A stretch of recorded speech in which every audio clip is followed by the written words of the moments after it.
grab a drink, get comfy, and prepare to learn about the strange, the unusual, and the downright stupid things you didn't think that you needed to know about. I'm Kayla. And I'm Brooke. And this is Drunk in the Library.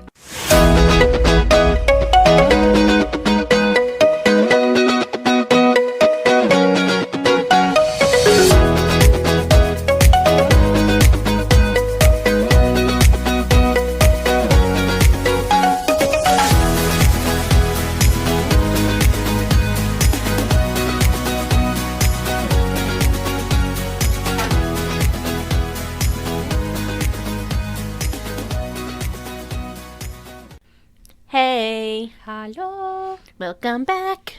I don't know why we keep singing. I don't know either. Give the people what they want. No one has asked for this, but I'm gonna continue it. My life is a musical. And sad. Anyway. Okay. After that, we don't blame you if you don't want to support us. It's fine. But really, please do so I can stop being sad. Yeah, if you guys like us, please just leave us a quick comment on Facebook or on iTunes or email us. Whatever, please. Cool. Yes. Thanks. Bye. Thank you. So that I can stop being sad and stop asking you to do this for me. All right. Okay. Questions, comments, concerns? Yes.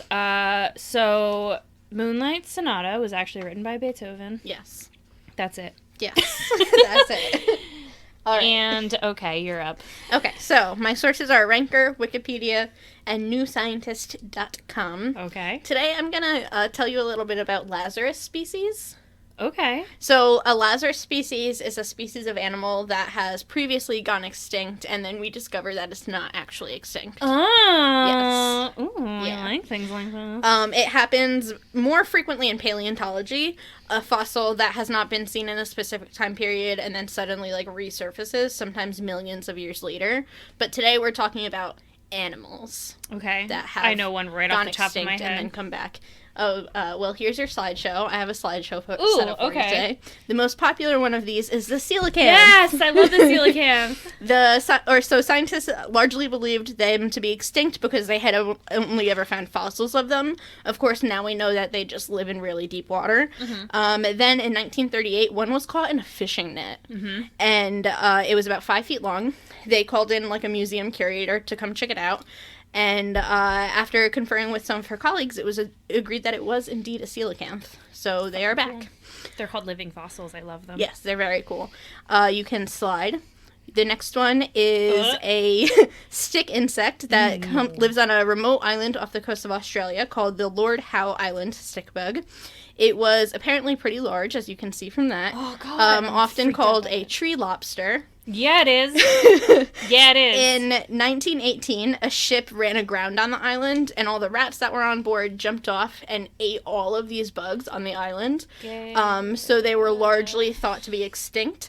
However, decades later, a rumor began to circulate about strange bugs on a little island called Ball's Pyramid, also off the Aussie coast. Ball's Pyramid is basically just a rocky spire sticking out of the ocean. So scientists were like, hey man, we should go check that out. So in 2001, they crawled up onto Ball's Pyramid and found a colony of 24 of these living under one specific plant. They still are only living under that one specific plant. This is in Australia? Yeah. Fucking no. Yeah. You may slide. God, thank God. The next one is called the Cuban Solnodon. It's so cute. It's a little baby rodent who has its roots in the prehistoric era. Oh, that's cool. They've got long noses. They're about 30 centimeters in length, and they're actually venomous. Oh. Yeah. That's kind of cool. I know. They live in one specific area of Cuba, but they found themselves largely on the decline in the early 1900s. Because they're cute, right? Well, people hunted them? Local cats and dogs hunted them. Oh, yeah. I'll accept that. As long as it wasn't people. Yeah. No, I mean, a lot of it was because of, destruction of their habitat, but people weren't out there hunting them. Okay. Occasional sightings were occasionally happening. By the 1970s, though, they were declared extinct. Then, in 2003, one was captured and identified correctly by scientists. Since then, they're still considered highly endangered, but conservation efforts have been put into full effect. You may slide. This next little guy is the pygmy tarsier. Yes. It's an itty-bitty mammal that lives in Indonesia. They're the smallest mammals on the planet. clocking in at about a max of 4 inches. Oh, that's so They're small. so small. They hadn't been seen alive since 1930, but I wrote 200. I think it was 2000. That's a proofread, Kayla. That's a fair guess. One was caught in a mouse trap. After that, scientists started setting up traps and nets to catch a few more of them to study. We still don't know how many of these little cuties are out there, but they're considered highly endangered and no longer extinct. That they thought these were extinct for a while. Doesn't it remind you of the eye from Wild Thornberries? That's what I thought it was. Mm-hmm. I thought this was an eye. Huh. Yeah. It's cute. Its eyes look like olives. Yeah, they're huge. Next is the Bermuda petrel. I literally thought this was a seagull. I was like, I know. Girl. It pretty much looks like a seagull. They are not extinct. These are like overpopulated. You throw a french fry and 8 of them come. This one actually has like a pretty interesting story. They were a super common bird around the Bermudas in the 1500s. Mm-hmm. The Spanish people obviously used the Bermudas as like a base in order to attack the Incan Empire. Mm-hmm. And they would use these birds as food source. Okay. And they pretty much, like, ate them into oblivion. By the early 1600s, they were considered to be completely extinct. It looks like a hawk fucked a seagull. Yeah, that's pretty much the vibe it's going for. Oh, it's definitely the vibe. It's like that one bird here, I'm like, oh, that's a hawk. The other one, I'm like, that's a seagull. But they're together. Put them together, yeah. For sure. Petrel. Then 300 years later, an injured petrel was found and brought to, like, a rehabber who was able to correctly identify it as a Bermuda petrel. Since then, a small colony has been found on Castle Harbor, and there is, like, a specific dude whose job it is to look after them. I want that job. I know. What a great job. Really fucking cool. It'd be really stressful, though. Yeah, like, what if one dies? Like, the people who have to guard the rhinoceros, like, I would be shitting I can't myself. take that kind of pressure. Like, if it dies, that's on me. A species of survival on my hands? No. Yeah. Mm-mm. I'd like to assist in that, but I don't want to be the sole caretaker. No. I want it to be someone else's fault, not mine. All right, so next, the Manito del Monte is technically not a Lazarus species. His face. I know, it's so fucking cute. It's like so small. And it looks so stressed. I know. So relatable. He's like, shit. So this guy is technically not a Lazarus species. Okay. It's classified like the coelacanth as a living fossil. A living fossil, like the term for it is a species that has remained largely unchanged from like prehistoric era. Oh. Okay. So it is another itty-bitty little mammal, and it resides in Chile and Argentina. It's a marsupial who is believed to have died out about 40,000 years ago. Holy shit. And then its lineage dates all the way back to the Cenozoic era. So that's about 66 million years. Holy fuck. Yeah. And 66 million years when the dinosaurs died out? Yeah. So the Cenozoic era is technically still the era that we're in. But, like, these guys predate, like, the beginning of the Cenozoic era. Okay. And it has remained, pretty much unchanged since then. So this dude's been around since, like, dinosaurs died. That's fucking weird. Things like this look like they don't survive, like, when the wind blows. Right? And they're just like, yeah, a meteor hit the fucking earth. Here I am. So they're actually, like, holding pretty steady in their population numbers. They're not necessarily endangered. They're just kind of out there chilling. Being left alone. Yeah, scientists aren't really worried about them. Cool. Yeah. They're cute. Next, New Caledonia is another island off the coast of Australia, and kind of like Madagascar, there's a bunch of species that only exist on New Caledonia. One of these species is this little guy. He is the New Caledonian crested gecko, a brightly colored and spiky little lizard. It was discovered in 1866, and after no more sightings, it was kind of just, like, assumed to be extinct. Mm-hmm. Then, in 1994, there was, like, a big tropical storm that blew a bunch of these guys onto, like, the mainland. Could you imagine? It's raining lizards! Poor little guides. They were just kind of, like, dislodged from their natural habitat and wound up. And since then, scientists kind of, like, kept them in, like, a little breeding group, those specific ones that washed up after the tropical storm. Mm-hmm. So all of these, like, New Caledonian crested geckos are thought to be ancestors of that group. Oh, that's cool. Yeah. Well, they have, like, so Are they all just, like, brightly colored? I believe so. Because there's, like, I guess another species of crested gecko. Yeah, like, there's a lot of, like, species of them. because there's one, I mean, they look like the same thing, Yeah. but they're not as, like, they're more brown in color, but, I mean, they look like mini alligators. Pretty much.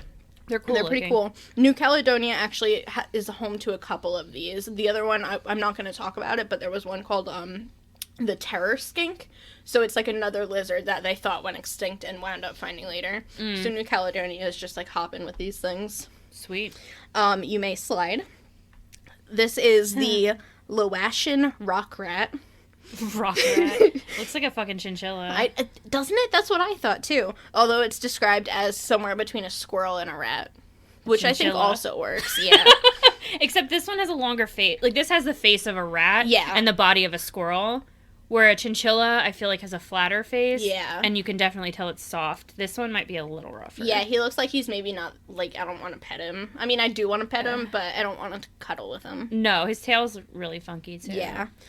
So they are a small species of rat that lived along the Mekong River between Thailand, Laos, and Myanmar. In 2005, they began researching this little guy and discovered it was a descendant of a species that was thought to have died out over 11 million years ago. Holy shit.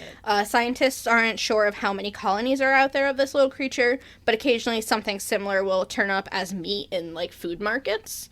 So it's possible that people have been, like, consuming them for several centuries. And just, like, didn't realize that's what it was?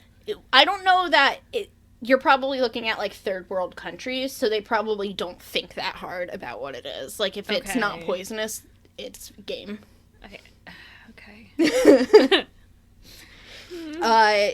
So, next one. In 2012, a group of scientists were collecting species of bats for study in Papua New Guinea. They trapped specimens from 41 different species, plus one that they could not identify. That was this little guy. Several years later, they were able to determine that it was a New Guinea big-eared bat, which was a species that they thought to have died out like 120 years prior. They're so fucking cute. They're I so love bats. cute. Yeah, I'm like I partial love bats too. Because I fucking love They're bats. just so cool. They're so cool. They're adorable. I mean, there's like that one ugly species, but like these even are fucking that, it's like it's a bat. I know. They're so ugly. They're cute. I like the ones that aren't classified as bats, though. The flying foxes. Yeah, I just want to snuggle the fuck out of that thing. Where they're eating a little watermelon. I saw a TikTok about those before, about the giant one. Yeah. It's fucking 5 feet tall. That's just as close to my height. Yeah. It's very scary, but also very cool. Yeah. Can you imagine? I could Maybe not. That's what they thought Mothman was. A flying fox. Did we just solve Mothman? Huh. Huh. Who do we write to about that? Who do we tell this information to? Mothman, the legend that never dies. Mothman, the flying fox. So, they're not really sure how many of these little guys are out there, and they are presumed endangered. Oh. Up next is the Takahi. It looks so stupid. I know, but he's also so cute. Look at it's like he wanted to be a chicken, but he wanted to be a parrot. And he was just like, why not both? He's also like, I really like the colors and peacocks. Yes. Can I get with that? Oh my god, he's the dumbest looking fucking thing I've ever seen. He also has like the beak of like a puffin. Yes. Yeah. Everything is wrong here. So he is a relation to a dodo. I believe that because they're stupid looking too. Yeah. So, a Takahi is a large and brightly colored bird, and it's, like I said, it's a relative of the dodo. It was thought to have gone extinct sometime in the 1850s and was officially declared extinct in the late 1800s. People, like, basically just forgot it had ever existed. How do you forget this thing? Then, in 1948, Jeffrey Orbell led an expedition to the Murchison Mountains in Fiordland in search of them. They found some footprints, they photographed a few, and even captured a couple of specimens. So we were able to determine it was not extinct. They're super endangered today, and their numbers are dwindling. So save the Takahis. It's the new motto, people. Yeah. Wow. I like these guys. I think he is so fucking cute. He's cute. He's like a little bulb. He's got that dumb little puffin beak. I love it. He's literally a bowling ball. Yeah. He's a bowling ball. Super into it. With carrot legs. Yep. And a puffin face. Yep. That has the colors of a peacock and the vibe of a chicken. Perfect. Just ideal. Ideal. I want to describe that to somebody and have them draw it before they see what this is. Could you imagine? Yeah, so cute. Give me something with the aura of a chicken. Like, its personality says chicken, but its colors say peacock. It's like a flamboyant chicken. It's like one of them fancy chickens, but nothing like that. A chicken that wants to rebel, you know? Next. This is the Guinea Highland singing dog, and it was thought to have been largely just bred into domesticity, and crossbred with domestic dogs, and was just, like, kind of declared extinct in the wild. Okay. Then in 2016, so fairly recently, a muddy paw print was found deep in the highlands of New Guinea. They launched an expedition into it, which I think is really cool, that they were like, yo, that paw print, sus. Let's figure out what made it. I love that. Something's not right here. And they were eventually able to photograph one of these puppers far from human civilization, very far away. The one that they photographed appeared pregnant, implying the existence of multiple. Well, if you have one, you have others. Yeah, if usually. That one is having a baby, you gotta have others. So, yeah. In 2017, a group of at least 15 was spotted. These are actually the most ancient and primitive canids alive today. Like, not wolves? No. These date back further. Really? Isn't that cool? It looks like a dingo. Yeah. Well, that's the problem, is that, like, they just started breeding with regular dogs. So they were bred out of existence. Okay, that would make sense. Yeah. It literally looks like either a larger, long-legged Shih Tzu, not Shih Tzu, a Shiba. Shiba, yeah. Or a dingo. Yeah. Like, it just looks like a dog that I would not want to restrain or fuck with. Nah. And it's, like, close enough to today's dogs that it's able to breed with them. That's crazy. Yeah. Huh. And then last is just an honorable mention. This is the Borneo pygmy elephant. It lives in one very small, specific section of Borneo and behaves very differently from other species of Asiatic elephants in the area. So it is suspected that this species of elephant is a descendant of a group of Javan elephants, which is an extinct breed of elephant that was transported there centuries ago and just kind of, like, evolved on their own. So I'm assuming that they're smaller than regular elephants. Yes, they are. They're not, like, handheld size or anything like that. Could you imagine how fucking cute that would be? Just like a little Everybody fucking, just has like, pet elephants. Could you imagine the nightmare that would be at work? Someone brings you a fucking pygmy elephant? Yeah, but elephants are so smart, you could probably just tell it to stay and it would. Probably. That's a gamble I don't know if I want to take. But, wow. Yeah. They look, I mean, this one might be emaciated, but it looks pretty bony. Yeah, I think that's, like, how elephants are supposed to look in the wild. Like, their skulls like that? Yeah, if you haven't, like, seen, like, elephant heads, they're not, well, like, super full, depending on the breed. It just feels, like, weird, but maybe it's because those of the breed. Asiatic elephants look a little bit different than, like, the African ones we're used to seeing. They're the ones with, like, smaller ears, traditionally. Well then. So yeah, those are some Lazarus species for you. I thoroughly enjoyed that because, first of all, animals. Second of all, anything coming back to life from the dead. Yeah. Possible dead. Yeah, great. That's how they got the name for I know. I'm surprised that, like, I mean, I guess they haven't proven that it's coming back yet, but, like, Tasmanian devils, because for a while they thought that they were extinct, but then there was, like, sightings of them, or what people thought and the might Tasmanian tigers, too, I think. Oh, that's what I was thinking of, Tasmanian tigers. Tasmanian devils are flourishing. Maybe. I might be wrong. They're out there, though. Tasmanian tigers is what I was thinking it wasn't on the list that I saw, or, like, any of the other lists that I had looked at. Maybe it's this wasn't all of them. There's actually a ton of species that have done this. But it might have just been because it's something that they haven't actually, like, fully proven. Yeah. Because they said, I know there's been, like, sightings of it, but I don't know if anyone's definitively said, oh, no, we got one. Yeah. There was that, and there was, like, something else that I was thinking of, too. There was, like, some type of cougar that, like, in the Northeast that they thought went extinct. Didn't see it for years, but then started seeing it again. Oh, you know what? That sounds familiar, but I can't remember the name of it. It was like the Eastern Cougar or something like that, where it was kind of the same thing, like that dog. It was just breeding in with the other ones, mm-hmm. So like that specific species, it just like was bred out of existence. Right. So, you know, there's still like ancestors of it, but it's not anything like it used to be. Right. So, thank you for that. You are welcome. Beautiful and very enjoyable. Thank you. So. Alrighty. All right, we'll be right back. Yes, we will. Alrighty, we are back. And you are up, Brookie. I am. Alright, so once again, I've included a story for you. Wonderful. Just because I feel like it adds mystery. Alright, so Pam Reynolds was 35 years old in 1991 when she was diagnosed with a brain aneurysm. The place in which the aneurysm was located was an incredibly difficult place to operate, and the chance of surviving surgery was next to none. Mm-hmm. Neurosurgeon Robert F. Spetzler decided to go forth with the challenge and placed Pam into a hypothermic cardiac arrest, which would improve her chances of survival. Terrifying, but okay. Yes. It gets more terrifying. Her body temperature was lowered to 50 degrees, and the blood in her head was completely drained. Holy shit, I'm scared. Her breathing and her heart were stopped, and she was by all counts considered clinically dead.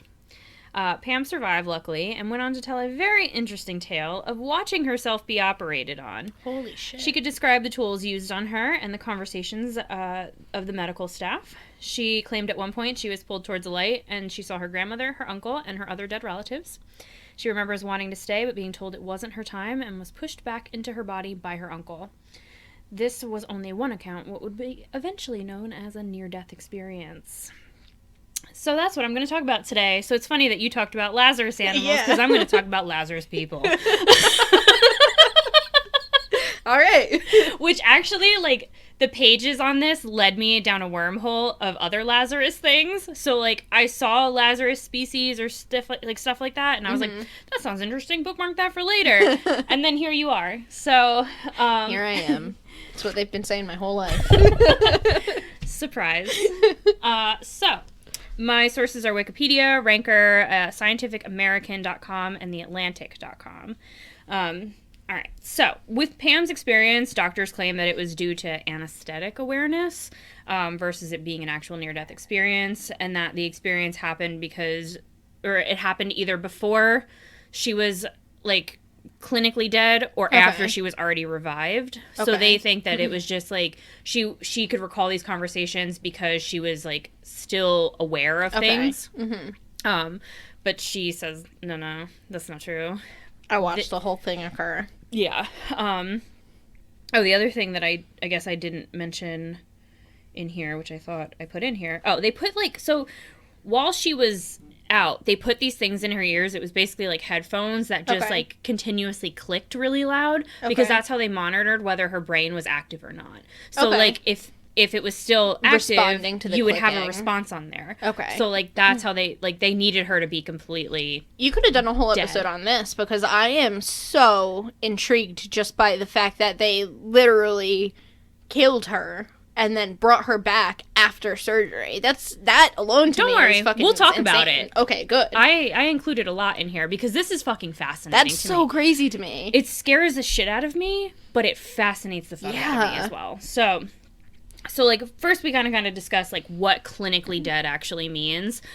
So, basically, your body will enter cardiac arrest, breathing and blood circulation will stop, and then at the onset, you pass out, essentially. Right. I put consciousness is lost, but I don't believe that, because we'll get into that. So, your brain activity stops usually at about 40 seconds, like, max. Okay. Somewhere between, like, 20 and 40 seconds. So if someone is clinically dead, there's still a chance of resuscitation. Okay. So that's kind of the difference between that and, like, true death. But, like, that's where I'm having an issue with is, sure, there's a chance of resuscitation, but there's no activity anywhere in the body. How? So what is, like, where do you draw the line between that and actually dead? So true death occurs with the permanent end of all biological functions. Okay. So, like, I guess if they can kill you and monitor you in a way that, like, you're still kind of alive. Okay. like, I guess they know the point to bring it to where, like, you could still be revived. Okay. Because, like, if you go past a certain point, like, with temperature or, I would assume that 51 is way I mean, it's below low, but there's temperature. also stories of people who, like, have a heart attack walking out to get their mail in the middle of winter and then are found hours later and are revived. Yeah. You know, like, that's why they can drop people's temperature so low in controlled situations like that, because it does help with chances of survival. It's, like, it's fascinating, but it's hard to understand a lot of it, because, like, I mean, I love science, but some of this stuff gets it gets so complicated. Yeah. Like, I've tried to simplify it, but there's still stuff where I'm like, I don't really get it. So, yeah, with all the biological functions stopping, and none of those can be reversed. So, I mean, your heart can stop and, like, stop pumping blood, but I guess, like, if they have something that's, like, kind of running that for you, like, they have, like, machines and things that can do like, that. blood is still being moved. It's just not being moved by your heart? I guess so. Okay. I don't really, as I said, I don't really know. Yeah. Like, I don't know how they drained all the blood from her head. Where'd you put it? Just in, like, a fucking jar somewhere? Yeah, how'd you keep it out? Like, yeah, are you filtering it through the rest of her body? Like, right. I don't... It was very hard to understand the process. So crazy. So, while it's obviously difficult to kind of study near-death experiences, science hasn't given up hope of trying. So I really couldn't find, like, a definite, like, definition as to what a near-death experience is really, like, defined as. But I think, like, Wikipedia... I feel like it's kind of self-explanatory. I guess so, yeah. But, like, I don't know if there's specific conditions that needed to be met for it to be considered that, which there kind of is. So Wikipedia summed it up, I think, best as saying it's a profound personal experience associated with death or impending death, which researchers claim share similar characteristics. So near-death experiences, for the most part, are, like, unique to the experiencer, but a lot of people experience, like, the same thing. Okay. Which is kind of how they figured out that this is a thing that happens. Right. Like, everyone was saying, okay, this is what I'm seeing, this is what's going on, and more, like, a vast amount of people share those same experiences. So for one, there are good and bad near-death experiences. Not everything is going to be positive. In positive near-death experiences, which I'm just going to start calling NDEs, to shorten it, people report feelings of floating and detaching from their bodies. They also report being at peace, feeling warm and secure, and seeing a light and or dead loved ones. Negative experiences include distress, fear, loneliness, and anguish. With both, there seems to be, like, a general sense of awareness that you're dead or dying, as well as, like, some kind of life review. Okay.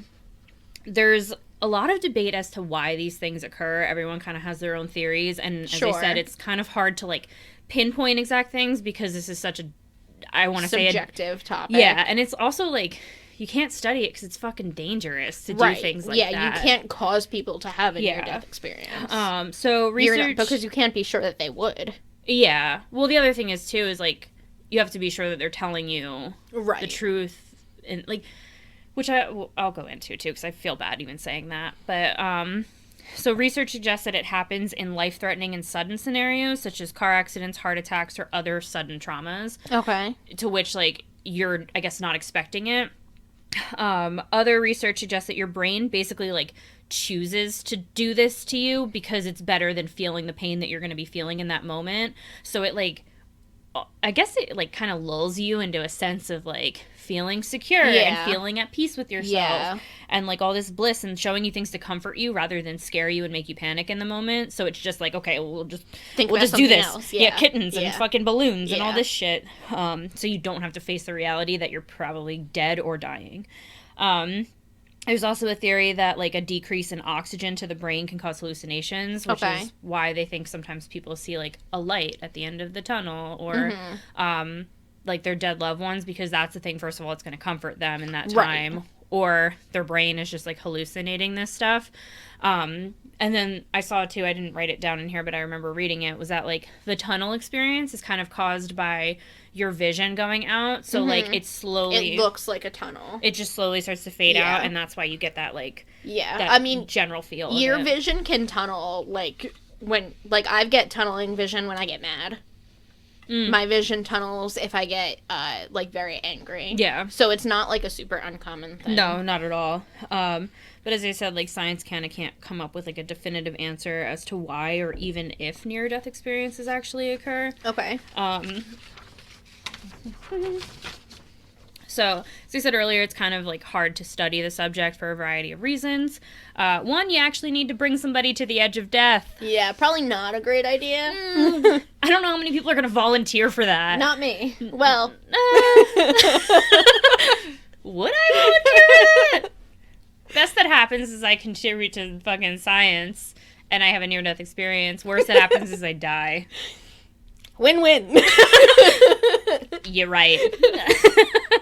And second, people don't always want to talk about their experiences for fear of being ridiculed or invalidated. Mm-hmm. So a lot of times if people do decide to talk about it, they have somebody on the other side going, that didn't actually happen. Right. Like, this is what actually happened. And then, like, their experience becomes less to them because now somebody's telling them, like, oh, no, it's just your brain basically trying to comfort you. Like, it's not actually happening when, like, they might have had this really good experience and want to believe that, like, this is what happened. Yeah.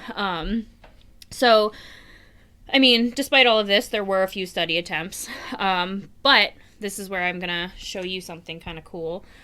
We need to discuss the Grayson scale first because that is a big factor in all of this. Okay. So, I mean, you're not going to be able to read all of this, but it's just really like a browsing point. So, the scale was created by psychiatrist Bruce Grayson and is used to measure, like, the depth of an individual's near-death experience. Okay. So, individuals are asked 16 questions with answers being scored between 0 and 2. In order for you to be considered for research, your score must be 7 or above. Okay. Which, I mean, doesn't seem like it's super hard to get on there, to be honest with you. No, I mean, it was 16 questions. I feel like it's probably not that difficult to get. I think, like, the total... Like, the highest score that you can get is, like, 32. If I'm not mistaken. Yeah, that makes sense if each of them is worth up to 2. So, Sam Parnia of the State University of New York at Stony Brook led a study called the AWARE study, which acted as an attempt to prove near-death experiences. 15 hospitals participated within the United States, the UK, and Austria. And they... this is, like... hilarious to me. They basically installed shelves in rooms where there were cardiac patients that they thought might crash, and they put symbols on top of those shelves so that if you died and you floated to the ceiling, you could look at that symbol, and then when you came back and were revived, you can tell them, hey, I saw what's up on top of that shelf, and then they can be like, oh shit, you definitely had a near-death experience. Holy shit! That's fucking brilliant! That's so cool. It's brilliant, but they did it wrong. Because when you're being worked on or when they're trying to revive you, they're not necessarily, like, if it's that severe, they're not doing it in your room. They're going to bring you out to fucking the OR or some shit like that. No, you're wrong. If you're truly crashing, they will not move you. So, I know because I crashed once. You did? Yes. When I had that heart episode, they brought a crash cart into me. When did that, wait, hold on. I remember you having that episode because I got the call from Brian that you had been in the hospital. So, like, right when I went in, they set my catheter, and my heart rate dropped to, like, 32. They brought the crash cart into me. They pulled my shirt open. They had me all set up. I didn't, like, actually crash. Yeah. But, oh, wait, no, I do remember this then. They did pull the whole cart into you. They won't move you if it's that severe. They gotta work on you right there. What I was reading about this, though, was that they, like, kind of fucked up in this, though, because they did put them in all these rooms, and then when these people actually had to go in for, like, surgery, where, like, they would be well, that's what I'm saying, is, like, when they would be, like, knocked out completely, and, like, have these experiences, the shelf wasn't in view. So toss it in the OR, too. Yeah. Well, if we had run the study, then it would have been done. But instead they fucked up. If we ran this study, it would be like dicks on top of the fucking shelves. I'd be like, what'd you see up there, huh? Tell me what word you saw. They're like, boobs. Yeah. I can't. So, as I said, the idea behind this was that if somebody had a near-death experience and floated to the ceiling, they'd be able to describe the image upon revival. This study was conducted for 4 years with 140 initial participants, but only 101 made it through screening. 9 of those reported Grayson scale qualified experiences, and 2 reported out-of-body experiences. Okay. So, like, I guess if you have, like, an NDE, you don't necessarily leave your body every single time. Okay. Like, I think the ones that do, in fact, like, end up being like, I was up on the ceiling and I fucking saw everything, are deemed more, like, credible in a way. Okay. So of the two that reported the out-of-body experiences, only one of them made it to, like, the final interview because the other one got too sick. And he could vividly describe his experience. So he said he was able to accurately describe details of the room and the staff. He was not, however, able to describe any of the images on the shelf. What made his experience more credible as well as remarkable, though, is that this went on for at least 3 minutes after his heart had already stopped. Holy shit. So they were like, oh shit. Like, that's crazy. You fucking saw some shit. Yeah. So this next part fucked me up real bad. And alright, dude, fuck me up. And you're gonna never think the same way again, because it's fucking scary and disturbing. This is what initially made me want to do this whole topic, because it just, like, it fucked with me. So one of the most fascinating pieces of the puzzle comes in the form of consciousness and awareness. A study was done recently that determined we very well may be conscious and aware in the moments following our death. So we dead, but we know we dead. Sam Parnia, who did the AWARE study, did another study that found that your cells don't immediately die after your body dies. While they do gradually move towards death, they also multiply, which was, like, super weird. Yeah, that is. Apparently they're more, like, resilient to your body dying than, like, your organs and stuff are. Another study in New York concluded that the part of your brain that is responsible for consciousness momentarily functions after death. Wow. So, like, that's one of the last parts of your brain to, like, go offline. Huh. That's crazy. So, this further proved for Parnia that, because he did, like, the research on, like, cardiac patients. Okay. So, in this study I found, it said, like, the heart dies before the brain, but then a lot of information I found said that, like, your brain dies before your heart because your brain can't function without your heart. But, like, I don't know what to believe in this. Yeah. Because if they did this whole study on consciousness, I'm really more willing to believe this than your heart. Yeah, I agree. And I feel like your brain would at least get a couple seconds after your heart stops pumping, all that, like, your blood stops cycling, but it still is there. At least for a few minutes, you know? Well, because your brain has to make sense of what's actually happening. Right. Your brain is firing off all these different things, going, wait a second, what the fuck is happening right now? We need to figure this out. And so I feel like that's probably the last thing, well, one of the last things to go. So the heart dies before the brain, so you are in part conscious of your death or that you're about to die. He also found that just because brain waves aren't registering doesn't mean that they aren't there, and that consciousness after death is pretty similar to consciousness while asleep. So conscious awareness seems to occur up to 3 minutes after the heart stops. Wow. The brain usually shuts down 20 to 30 seconds after the heart stops, but you're still aware for, like, 3 fucking minutes. Wow, that is super scary. Yeah. Could you imagine your whole body has shut down, but your mind is like, fuck, I'm dead? So, like, this has actually been my theory about the afterlife pretty much forever. Is that I think in those last minutes you're probably not freaking out. That I think that all of our beliefs from the afterlife come from those couple minutes. I think so too. Well, I mean, so I didn't really include anybody's, like, stories in here because there's so many, but like a lot of people do experience the same thing. Like, everybody said that, like, in that moment they're not scared. They just feel completely at peace, like they're, you know. I think that's when you decide if you're going to heaven or hell, and I think that those minutes take up eternity. I don't even think there is a heaven or hell. I don't think there is technically. I think you put yourself there. Yeah, well, from what I was reading too, is, like, a lot of people, like, what they saw was based off of, like, what their actual religious beliefs were. So if, like, you believe that there's a heaven, you're in your mindset, that's where you're going in that moment. Like, you know, that's God's coming to, like, welcome you. Right. Like, for me, I believe that there's an afterlife somewhere, but I don't have a definitive, like, picture roundabout thing of it. So, like, for me, I would probably see, like, your mom. My mom, maybe my dad, if he felt like showing up. If he could be bothered that day. I mean, he didn't really show up in life, so why not in death? My grandma, hell no, wouldn't show up. My Nana might, but, like, you know, whoever wanted to be there would be there. Yeah. Unless they're being forced by some other entity. And I don't know, like, I feel like, as I said, they all report seeing a light and just feeling, like, warmth, but they all have the same thing where somebody had said, like, not yet, like, you have to go back. Or they were given a choice of, like, you can either come now or, like, you can go back and deal with whatever is to come after that. But everyone kind of shares like that same experience, which I think is really cool because I think so like too. it's scary thinking that like I might be conscious and aware after I die for 3 minutes, but knowing that like I'll probably be at peace and like someone's gonna be like, all right, it's fine, you're good. Like a lot of people reported that like if they were in traumatic situations, say it was like a car accident or something really heavy like that they didn't feel it. Like drowning people said that they like at first it was like scary, but then all of a sudden it was just like nothing. There was nothing happening. They just felt at peace. They felt like safe. It was just like, this is it, and that's, you know, it is what it is. So that's comforting in and of itself.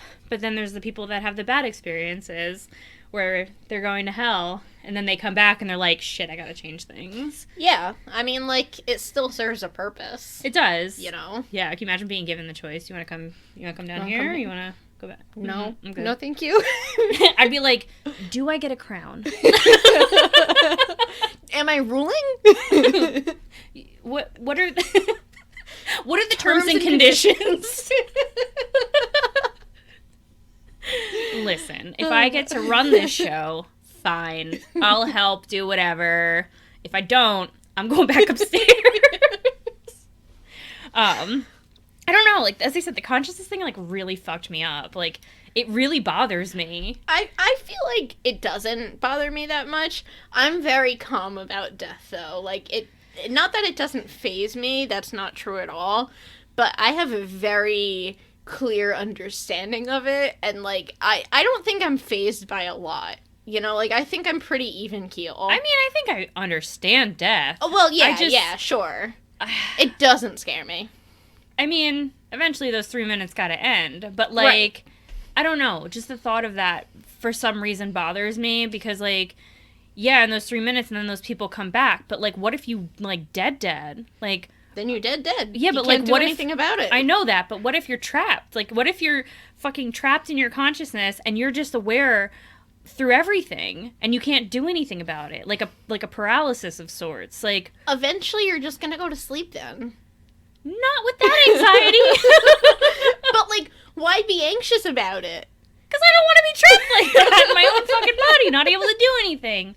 I plan on being cremated. I don't want to know. All I'm saying is... I don't want to be aware when they put me in the fucking oven. Right? I'll wait the 3 minutes then.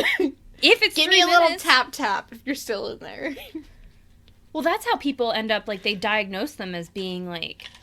Or not diagnose them, but they declare them dead, and then next thing you know, they back up. They're ringing that little bell next to the grave. Yeah, and you're like, oh no. Mm-hmm. I watched a story on TikTok about a nurse, which she does like videos occasionally, that she said that she declared somebody dead, and she was sitting there doing the paperwork for it, and the lady fucking opened her eyes, and she nearly shit a brick. Holy shit. And then she was alive.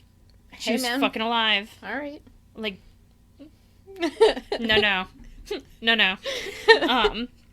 All right, so then last thing I have here is just some little side notes. Your hearing is the last thing, is the last sense to go after death, so somebody who's dead may be able to hear you while you sit there and talk to them. That's interesting. That, to me, is a comfort. Yeah. As I sit by my loved ones, you know? Like, yeah. I like to think that maybe they can still hear me. Well, I, like, read up on that, too, because I was like, what's the truth in that? Because I saw it, like, one place, but, like... I wanted to make sure that was a legitimate thing. And apparently, like, a lot of nurses tell, like, loved ones, like, just stay, like, a couple extra minutes or, like, however long and just talk to them like they're still here because they can probably hear you. Doing what we do, too, that gives me comfort because I always tell them they're a good boy after they go. Yeah. You know? I usually do. So I hope that they can still hear me.